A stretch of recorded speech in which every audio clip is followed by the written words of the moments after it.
Majorly অ্যালকোহলিজমের উপর, alcoholism এবং তার সঙ্গে সঙ্গে বাঙালির যে ভদ্রলোক সমাজ, রাইট, আমি মধ্যবিত্ত বলবো, আমি ভদ্রলোক বলবো, বেশ, সেই ভদ্রলোক সমাজের সঙ্গে কি ইন্টারাকশন হচ্ছে মদের, মানে অ্যালকোহল, মানে এটা তো পজিটিভ নেগেটিভ সব রকম ইন্টারাকশন আছে, রাইট। এবার যারা খাচ্ছে তাদের একরকম বক্তব্য থাকতে পারে, যারা খাচ্ছে না তার বিরুদ্ধে আন্দোলন করছে তাদের একরকম বক্তব্য, ঠিক। তো এই ব্যাপারটা দুটোকে একসঙ্গে মেলাবার চেষ্টা করেছি, যে মদকে কেন্দ্র করে বা মদ্যপানকে কেন্দ্র করে, মদ না বলে মদ্যপান বলাটা বেশি ভালো, মদ্যপানকে কেন্দ্র করে বাঙালি ভদ্রলোক শ্রেণী তারা কিভাবে সেটাকে ভাবছে, তাদের কি প্রতিক্রিয়া। ঠিক, আপনার এই কথাটা জুড়েই, মানে এই কথাটার সূত্র ধরেই আমি সেকেন্ড কোয়েশ্চেনটা করবো, সেটা হলো 19th সেঞ্চুরির যে ভদ্রলোক সমাজের কথা আপনি বললেন, যেই সমাজে অ্যালকোহলিজম খুবই অন্যরকমভাবে ছিল। আমার যেটা জানার ইচ্ছা সেটা হলো এই যে অ্যালকোহলিজমের প্রতি বা এই যে মদ্যপানের প্রতি ওই সময়কার সামাজিক অ্যাটিটিউড কিরম ছিল, মানে সমাজ ঠিক কিভাবে ওই জিনিসটাকে দেখতো। এখন প্রশ্ন হচ্ছে যে সমাজ বলতে আপনি কাকে বলছেন, রাইট, সেটা তো বলি। তো সেখানে সমাজের কিন্তু এক একটা গোষ্ঠীর এক একটা অংশের এক এক রকম দৃষ্টিভঙ্গি। 19th সেঞ্চুরি মানে একটা বড় সময়, তো সেই বড় সময় যে সবসময় যে একই রকম দৃষ্টিভঙ্গি সমাজের ছিল তা নয়, সময়ের সঙ্গে সঙ্গে বদলে গেছে, রাইট।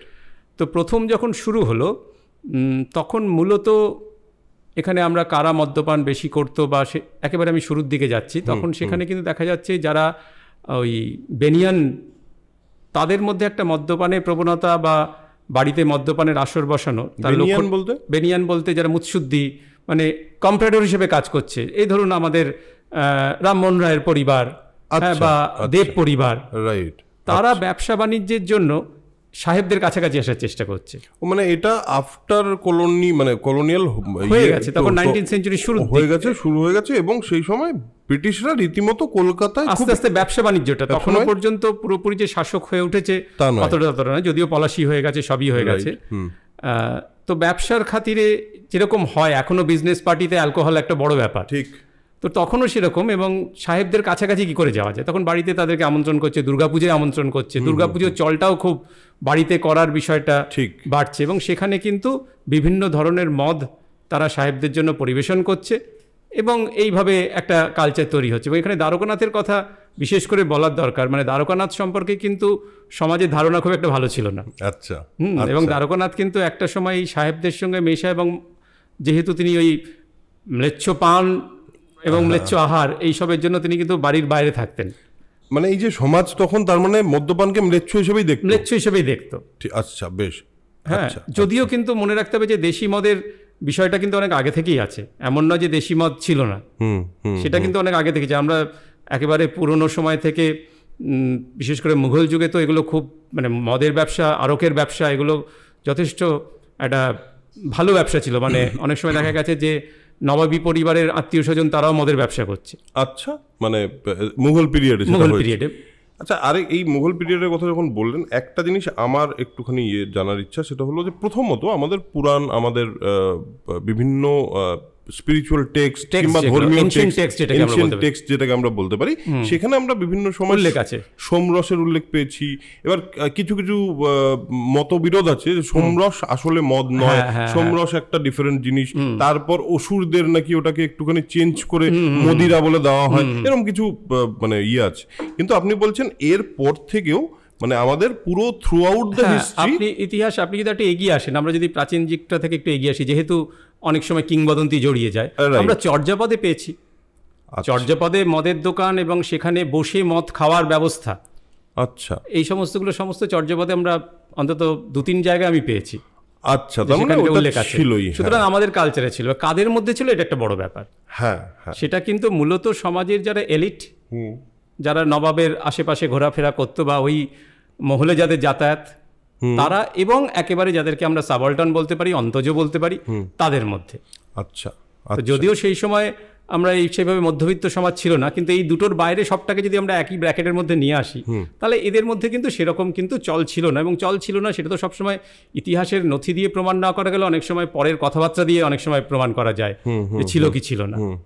তো এই বিষয়টা কিন্তু অনেক আগে থেকেই ছিল। তারপরে এবার সমাজের আপনি প্রতিক্রিয়ার কথাটা চলছিল, তো সেখানে এটা একটা বিষয়। এবং পরবর্তীকালে আরেকটু পরে যখন এগোলো, ধরুন রামমোহনের সময় যখন, তখন একটা না একটু গোপনে মদ্যপান করার প্রবণতা ছিল।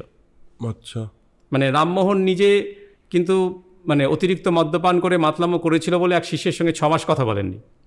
তাই? হ্যাঁ। আচ্ছা। আবার রামমোহনের এক বন্ধু, যিনি রাজনারায়ণ বসুর বাবা আর কি, তিনি, এটা একটা অদ্ভুত মজার গল্প, তো তার বাড়িতে একটা দেরাজ ছিল। তো রাজনারায়ণ দেখতেন ছোটবেলা থেকেই বাবার একটা দেরাজ আছে, সবসময় চাবি দেওয়া থাকে, কি আছে উনি জানেন না। আচ্ছা। তো রাজনারায়ণ তো ইয়ং বেঙ্গল প্রভাবিত, হ্যাঁ, তো ইয়ং বেঙ্গলের প্রভাবে তারা আবার একটু প্রকাশটা বেশি, তো সেই প্রকাশটা বেশি করতে গিয়ে তারা আমাদের যেখানে ক্যালকাটা ইউনিভার্সিটি এখন আছে, ওখানে আগে সেনেট হলটা যেখানে ছিল আর কি আগে, যেটা ভাঙা পড়েছে, ওখানে অনেক ওই কাবাবের দোকান ছিল। আচ্ছা। আর উল্টো দিকে গোলদিঘি, তো ওখানে বসে রাত দুপুর পর্যন্ত তারা মদ্যপান করতো, রেলিং টপকে গিয়ে ওখান থেকে কাবাব কিনতো, এবং প্রচণ্ড পাড়ায় কি যেরকম হয় এখনো, যেরকম অভিযোগ আমরা কাগজে দেখি, মানে পাড়ার লোককে একদম উত্তক্ত করে রাখতো। তো এটা দেখে রাজনারায়ণের বাবা একদিন ওকে ডাকলেন, ডেকে বলেন, দেখো তুমি এরকম বাইরে মদ টদ খেও না, এটা আমার সম্মানের পক্ষে খুব খারাপ, তুমি এক কাজ করো, তুমি ঘরে এসো। বলে সেদিন রাজনারায়ণ দেখলেন তার বাবার আলমারির যে দেরাজ, তার মধ্যে শেরি টেরি এই সমস্ত রাখা আছে, এবং তিনি বলেছিলেন তুমি রোজ সন্ধ্যেবেলা আমার সঙ্গে 2 গ্লাস শেরি খাবে। আচ্ছা আচ্ছা আচ্ছা। তাহলেই বোঝা যাচ্ছে যে সমাজের মনোভাবটা ঠিক, যারা নবীন তারা প্রকাশটা বেশি, যারা একটু পুরনো তারা এরকম। এর বাইরে আবার একটা সমাজের শ্রেণী আছে যারা, আমরা যদি প্রহসনগুলোর দিকে দেখি বিশেষ করে, সেখানে দেখা যাবে যে এই যে বাবুদের বিভিন্ন মাতলামো, সেটা নিয়ে খুব মজার মজার প্রহসন, এবং প্রহসন ছাড়াও অনেক সময় ওই কথকের মতন কতগুলো কয়েকজন মানুষ ছিলেন, এবং সেখানে কিন্তু লেখক মানে যিনি বলছেন এবং যিনি শুনছেন, শ্রোতা এবং কথক, তারা কিন্তু জায়গা বদল করতো। আচ্ছা আচ্ছা। এবার এই কথকের কথাগুলো যখন চলছে বা ওই ধরনের প্রহসনের কিছু কথা চলছে, সেখানে কিন্তু পরিষ্কার বোঝা যেত, মানে হয়তো কোনো সহিস বা কোনো বাড়ির কর্মচারী, তারা হয়তো শুনছে, তারা কিন্তু রিলেট করতে পারতো যে কোন বাবু সম্পর্কে এই কথা বলা হচ্ছে, এবং তাদের কাছে কিন্তু ওই সব ভদ্রলোককে তারা এক জায়গায় ধরে নিত, নিয়ে বলতো ভদ্রলোক মানেই এই ধরনের কাজকর্ম করে। বিশেষ করে জেলে পাড়ার সঙ্গে ভীষণ রকম এই বাবুদের এই ধরনের কাজকর্ম করে বলতে মদ্যপান করে বা আরো মদ্যপান সংক্রান্ত যা যা থাকে, শুধু তো মদ্যপানটা নিয়ে আলোচনা করতে না, অনেক কিছু নিয়ে করতে। ঠিক, কিন্তু তার সঙ্গে যেহেতু আমার বিষয়টা, তার সঙ্গে মদ্যপানও ছিল, এইটা একটা ওদের মানে, সুতরাং আমরা সমাজের যারা এই মধ্যবিত্ত না বলে ভদ্রলোকই বারবার বলার চেষ্টা করছি, ভদ্রলোকের বাইরে যারা রয়ে গেছে তাদের কিন্তু মনোভাব খুব একটা ভালো না, তারা কিন্তু খুব একটা ভালো চোখে দেখতো না। কিন্তু এমনিতে সমাজের যে ভদ্রলোক শ্রেণীটার কথা বলছেন, সেখানে খুব একটা বিরাট ট্যাবু ছিল না সেই সময়। না, ছিল না ট্যাবু বলতে, যে বললাম ভদ্রলোক বললাম বটে, কিন্তু তারও অনেক ভাগ। যারা ভদ্রলোকের যারা উঁচুর দিকে অর্থাৎ সম্পন্ন, তারা একরকমভাবে মদ্যপানকে দেখত। এখনো দেখবেন যারা খুব দামি মদ কোনো ক্লাবে গিয়ে খায়, তাদের আমরা মাতাল বলি না, কিন্তু রাস্তায় যে রিক্সাওয়ালাটা পড়ে থাকে তার দিকে কিন্তু আমরা বাঁকা চোখে থাকি। একদম তাই, একদম। এইটাই আপনি বসিয়ে দিন ওই সময়, একই ব্যাপার। আচ্ছা, মানে এই বিষয়টাই ছিল। এবার তারপরে যে মধ্যবিত্তের স্তর, সাধারণ আমাদের মতন মধ্যবিত্ত পরিবার, তাদের বাড়িতে যদি ছেলে মাতলামো করে, বাবার চিন্তা নিশ্চয়ই হতো, সেটা একটা সমস্যা ছিল। সুতরাং ওই একটা ফ্রেমের মধ্যে গোটাটা রাখা খুব মুশকিল, সব আলাদা আলাদা ফ্রেম, কিন্তু এগুলো আলাদা আলাদা ফ্রেম ছিল। এবং সেই সময় মদ বলতে এখনকার মতো তো বিলিতি মদ কি অবশ্যই ছিল, সবকিছু ছিল এখন যেরকম বিলিতি। তবে তখন কিন্তু হুইস্কি খুব একটা জনপ্রিয় ছিল না এখনকার মতো। আচ্ছা, হুইস্কিটা অনেক পরে জনপ্রিয় হয়েছে। আচ্ছা আচ্ছা। প্রথম দিকে শেরি, শ্যাম্পেন এগুলো বেশি জনপ্রিয় ছিল, এবং সেগুলো এবং হুইস্কির বানানটাও তো ইউআই ছিল, তারপরে কে ইউআই ছিল, ইটা উঠে গেছে পরবর্তীতে, তখন কিন্তু কে ইউআই দিয়ে আসতো বিদেশ থেকে। আচ্ছা, এই বিদেশি মদের কথা বলছিলাম আমরা।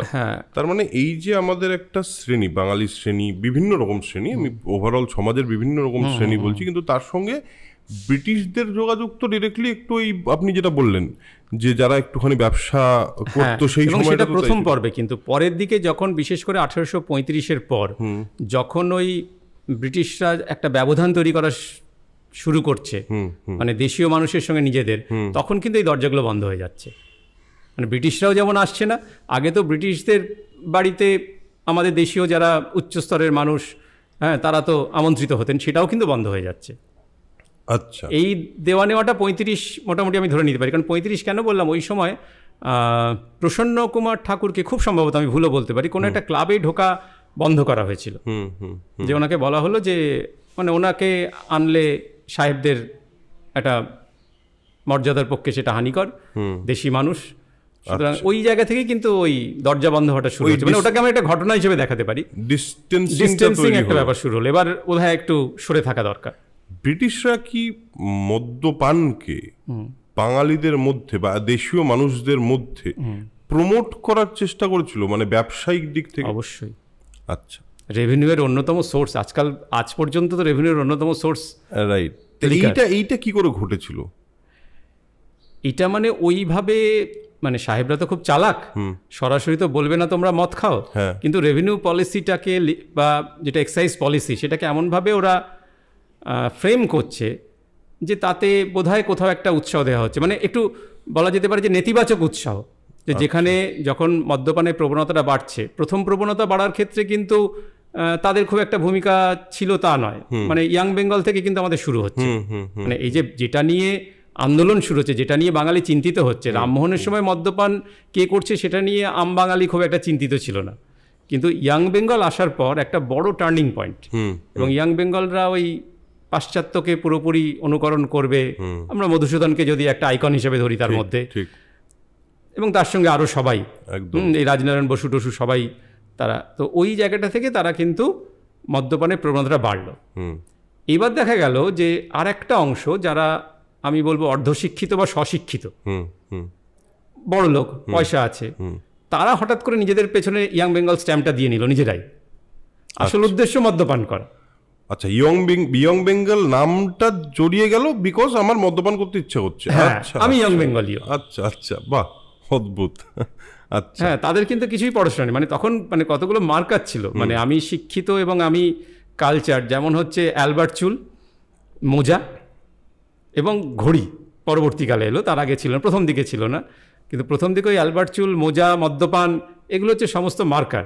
আমি সুসভ্য। আচ্ছা, এটা কিন্তু সভ্যতা, এটা কিন্তু অসভ্যতা নয়। মদ্যপান এক সময় সভ্যতার সঙ্গে কানেক্টেড ছিল, মানে প্রতীক ছিল। হ্যাঁ, প্রতীক ছিল। মানে আমি কালচার্ড হয়েছি, মানে এইটা না অদ্ভুত, এই সভ্যতা আমরা বাংলা করে ফেললে না একটু যেন কোথায় ব্যাপারটা একটু তরল হয়ে যায়। এই কালচার্ড, আমি এইটা বলার মধ্যে যে জোরটা থাকে সেখানে তার সঙ্গে মদ্যপানটা যুক্ত। আচ্ছা, আমি খুব কালচার্ড, তাই আমি মদ্যপান করি, এরকম একটা ব্যাপার আর কি। এবং এই জিনিসটা ইয়াং বেঙ্গলের থেকে বেশি, মানে তাকে দেখে নকল করা আর কি। হ্যাঁ, এই যে আপনি বললেন ইয়াং বেঙ্গলের একটা বড়, মানে ইয়াং বেঙ্গলিয়ান হয়ে কালচার্ড হওয়ার যে জায়গাটা, আমার প্রশ্ন হলো তারপর থেকে বাংলায় মানে এই যে একটা উত্থান হয়েছে, যেই কারণে একটা মুভমেন্ট তৈরি হতে পারে মানে তার এগেনস্টে, এই জিনিসটা কি করে হলো? প্রথমত এই যে যারা না বুঝে মদ্যপান করতে শুরু করলো তাদের মধ্যে তো ব্যাপারটা আরো বেশি বাড়াবাড়ি, এবং সেখানে মধ্যবিত্তের নিচের অংশ আছে, তো তাদের একটা তাদের এই যে বয়ে যাওয়া যেটাকে বলে, এটা দেখে তাদের অভিভাবকরা খুব উদ্বিগ্ন হয়ে পড়ছে, এটা একটা দিক। এছাড়া আর একটা বিষয় ছিল বাবু কালচার। এই যে বাবুরা কিন্তু মদ্যপানের যথেষ্ট পৃষ্ঠপোষক, এবং কোন বাবু কিরকম মদ খাওয়াতে পারেন তার উপর তার মানে মান নির্ভর করত। এই যে বাবুরা তৈরি হলো, একটা বাবু শ্রেণী তৈরি হলো, এটার তো একটা নিশ্চয়ই পলিটিক্যাল কারণ আছে বা সোশিও কালচারাল কারণ আছে। মূলত অ্যাবসেন্টি জমিদাররাই কিন্তু বাবু হিসাবে পরিচিত হতে শুরু করলো। আচ্ছা আচ্ছা, এবং তাদের ক্ষেত্রে আপনি যেটা বলছেন মদ্যপান কিরকম মদ খাচ্ছে, তার কিরকম মদ খাচ্ছে, মানে এটা দেখা যাচ্ছে যে কোন বাবু কত মানি সেটা নির্ভর করছে। বাগান বাড়িগুলো তো মদ্যপানের আসর, সেখানে যেন কেউ কোনো কিছু নেশার দ্রব্য চেয়ে, শুধু মদ না, মানে বিমুখ যেন না হয়, সেখানে বিভিন্ন রকম মদ থেকে শুরু করে গাঁজা, এবং পরদিন সকালে তার নেশা ভাঙানোর ব্যবস্থাটা বাবু করে রাখবেন। আচ্ছা, তবে বাবুর মান, এটা হলো বাবুদের মধ্যে এই জিনিসটা ক্লিক। এছাড়া আর একটা বিষয় ছিল, সেটা এই যে কলকাতায় আসতে শুরু করলো মফস্বল থেকে চাকরির জন্য প্রচুর মানুষ, এই বিভিন্ন সওদাগরি অফিসে কাজ করছে, আরও ছোটোখাটো কাজ, তারাই কলকাতার যে সংস্কৃতি, কলকাতার কালচার, সেটা দেখে ভীষণ প্রভাবিত হচ্ছে। এবং একটা লোক যখন সপ্তাহান্তে বাড়ি ফিরে যাচ্ছে, ঘরের টুকিটাকি জিনিসের সঙ্গে একটা মদের বোতলও কিন্তু উঁকি মারতে পারে, মানে সেই সময় কালচারের একটা কানেকশন মদ। হ্যাঁ, আচ্ছা আচ্ছা, মানে এই লোকটা এত মানি এ খাচ্ছে, সুতরাং আমি খেলে আমারও মান বাড়বে। ঠিক ঠিক ঠিক। তারপর নেশা তো সবসময় অন্য তার অর্থ হয়, নেশা তো সবসময় লোকে মেপে ঝুপে করতে পারে না, তো এইভাবে বাড়তে থাকছে। এবং যেটা আপনি একটু আগে প্রশ্নটা করলেন যে আমাদের ব্রিটিশদের কি ভূমিকা বা সরকারের কি ভূমিকা, এই যখন বাড়াবাড়িটা হচ্ছে তখন নানাভাবে মদ্যপান যাতে বন্ধ করা হয় তার একটা আন্দোলন চলছে। এবং সেখানে বলা হচ্ছে যে সরকার অনেক বেশি করে মদ তৈরি করার সুযোগ করে দিয়েছে। মানে তখন মদ তৈরি না দুটো পদ্ধতি ছিল, একটা হচ্ছে খোলা ভাটি আর একটা হচ্ছে সদর ভাটি। খোলা ভাটি হচ্ছে ওপেন স্টিল বলা হয় আর কি। তো সেখানে একটা খোলা জায়গা, সেখানে যে যার মতন নিজের মতন আর কি, সেখানে লাইসেন্স একটা নেবে, নিয়ে যত খুশি তৈরি করবে। আচ্ছা। আর যেটা ডিস্টিলারি সেখানে হচ্ছে যে সরকার একটা কাঠামো তৈরি করে দেবে, সেখানে এসে সবাই তৈরি করবে এবং সেখান থেকে মদ বের করারও অনেক নিয়মকানুন, আমি সেই ডিটেলসে যাচ্ছি না। এবং এটা কেন করলো? ওপেন স্টিল হলে কি হয়, আমি লাইসেন্স নিয়ে যত খুশি করছি, তাহলে সব যে রেভিনিউটা তো আমার কোম্পানির ঘরে বা সরকারের ঘরে গিয়ে পড়ছে না। ঠিক। কিন্তু যখন ডিস্টিলারি হয়ে যাবে তখন ডিস্টিলারি থেকে যখন বেরোবে, মানে এক ফোঁটা মদও বিনা ট্যাক্স দিয়ে বেরোবে না। রাইট। ওদের রেভিনিউ সিস্টেমটা অনেক বেশি মানে অ্যাক্টিভ হয়ে যায়, অনেক বেশি অ্যাক্টিভ হবে ওই জায়গাটায়। এবং এই ওপেন স্টিলগুলো বন্ধ করার কথা বলছে, হ্যাঁ, গ্রামের দিকে। মানে সে নিয়ে অনেক রকম বিতর্ক। একদল বলছে যে এই ধরনের ভাটিগুলোকে যেন জনবহুল জায়গার থেকে সরিয়ে দেওয়া হয়, স্কুল কলেজ এইসবের বাজার এইখান থেকে, তাহলে কি লোকে অত দূরে যাবে না। কেন যাবে না? যে ভিড় এলাকায় টুক করে একটা ভাটিতে ঢুকে পড়ে মদ কেনা বা খাওয়া যায়, কিন্তু যদি ওটা গ্রামের একটা প্রত্যন্ত এলাকায় হয় তাহলে লোকটা যে যাচ্ছে কোথায় যাচ্ছে। ঠিক। তো এরকম অনেক রকম পরামর্শ দিত, কিন্তু সাহেবরা সবসময় চেষ্টা করতো যে ওপর দিয়ে একটা নৈতিকতা অবশ্যই, যে আমরা দেশের কল্যাণ মানুষের কল্যাণ সত্যি তো উচিত নয়, কিন্তু উদ্দেশ্য হচ্ছে ওটা একটা মুখোশের মতন ব্যবহার করে যত বেশি রেভিনিউ এখান থেকে তুলে নেওয়া যায়। বেশ, মানে আজকের দিনের এই মুহূর্তের যে সোসাইটি বা যে পলিটিক্যাল অবস্থা তার সঙ্গে এই যে আপনি যেটা বলছেন 19 শতক, তার খুব একটা বিরাট ডিফারেন্স নেই। হ্যাঁ, একটা পার্থক্য আছে, সেটা হচ্ছে যে যত প্রশাসনের ওপর দিকে গেছে তত কিন্তু দেখা যাচ্ছে যে ডিবেট তৈরি হয়ে যাচ্ছে যে আদৌ এইভাবে রেভিনিউ কালেক্ট করা উচিত কিনা। নিচ থেকেও অনেক সময় রিপোর্ট যাচ্ছে যেটা বোধহয় ঠিক হচ্ছে না। এবং আস্তে আস্তে যখন শেষ দিকে, মানে যখন আমার 19th সেঞ্চুরি শেষ হচ্ছে, সেই সময় পার্লামেন্টে ভীষণ ডিবেট হচ্ছে এবং সেখানে কিন্তু ভারত সরকারের মাধ্যমে বাংলার সরকার এখন তুলোধনা করছে যে তোমরা তো আমাদের মুখ পোড়াচ্ছ। তো এইটা সবসময় যে আমি ওই যেহেতু বললাম যে সরকারের এরকম একটা নীতি ছিল, তার মানে আমি যদি পুরো কলোনিয়াল স্ট্রাকচারটাকে একটা জায়গায় ধরে নিই যে ওরা সবাই একরকম চেয়েছিল, সেটাও কিন্তু নয়। হ্যাঁ, ঠিকই ঠিক। হয়তো বেশিরভাগ চেয়েছিল, কিন্তু এর স্ট্রিকচারও আসতো।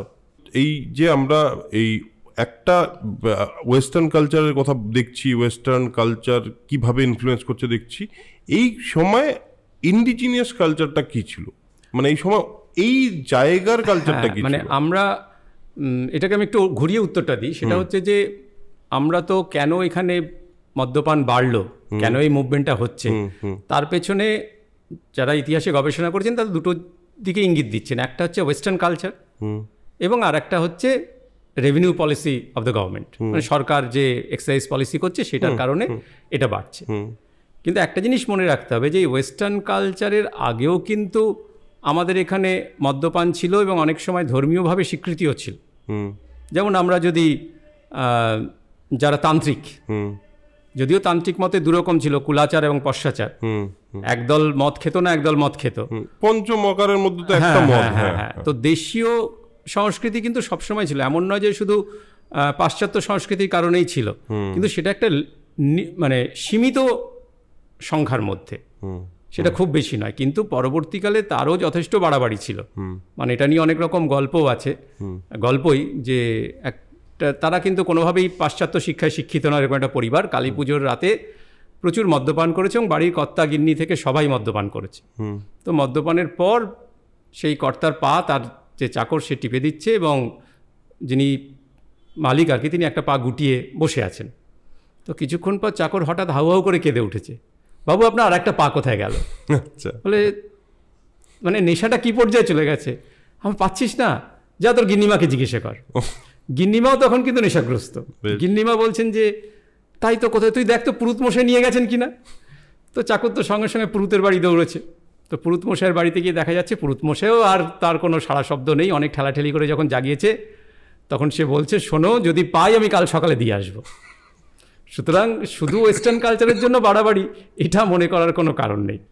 দেশীয় সংস্কৃতিতেও এগুলো ছিল। সুতরাং ওই আসলে আমার যদি মত চাওয়া হয়, আমি বলবো নেশাটা এমন একটা জিনিস না, সেটা কোনো কালচার দিয়ে ডিফাইন করা যায় না।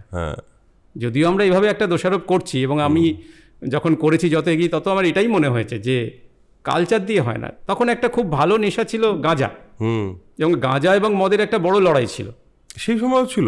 হ্যাঁ, রূপচাঁদ পক্ষী দ্বারকানাথের যথেষ্ট নিন্দে করেছেন, আচ্ছা, এই মদ্যপানের সংস্কৃতি এনেছে বলে। আচ্ছা, এবং তারা বলতো যে মদের কিকটা তো খুব তাড়াতাড়ি হয়, বলে ওটা আবার একটা নেশা নাকি, খেলাম আর চট করে আমার নেশা হয়ে গেল, এবং তাতে বিশেষ খরচও নেই। কিন্তু এটা গাঁজায় এত রকম দামি খাবার দাবার লাগে, এটা অনেক বনেদি। তো রূপচাঁদ পক্ষীর যে দল, তাদের এই বক্তব্য ছিল।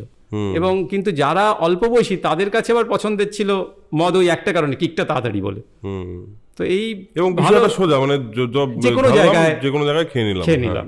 তো এই বিষয়টা তো ছিলই। আচ্ছা, এমনিতে তো গাঁজার একটা কালচারাল রেফারেন্স তো আমাদের মানে মহাদেব থেকে আছে, সেটা তো ছিলই। এবং সেখানে একটা আপনি বলছেন এই লড়াইটা তখন ছিল। আচ্ছা, আচ্ছা। আবার উল্টো দিকে ধীরাজ বলে বর্ধমান মহারাজের একজন সভাকবি ছিলেন, তিনি আবার মদ খেতেন, তিনি আবার গাঁজার দলকে নিন্দে করছেন।